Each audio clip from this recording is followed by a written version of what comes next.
One of the #1 concerns that people have when they enter into the divorce process is how much everything is going to cost. Because the circumstances of every case are so unique, it's impossible to estimate how much a divorce will set you back, and expenses can quickly get away from you.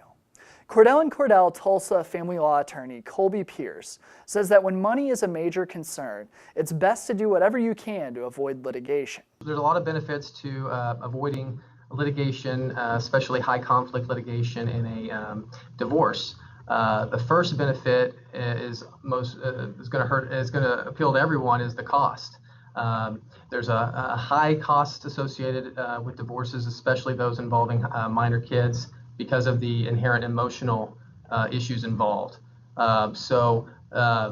Paying attorneys is not something that everybody wants to do when they have other obligations, other financial obligations out there. So it can really put a strain on your financials if you're having to, on top of your monthly expenses, having to pay a significant amount in attorney fees. Pearce encourages his clients to approach the other party in a low-conflict, non-hostile environment to try to facilitate agreement.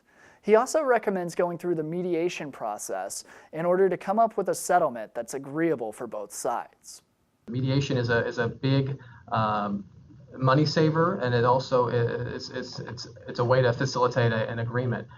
Basically, what mediation is when we go, both parties go to a third party mediator's office, typically a practicing family law attorney in town, and that person serves as a mediator between the parties and tries to express the strengths and weaknesses of each party's case, and tries to convey what would a judge do under these circumstances. Here's what based on their experience, here's what they believe a judge will do, and ultimately the goal is to try to come to some sort of an agreement on all the issues in your divorce case. So that's a very common practice and a very common tool that's used in most divorce actions.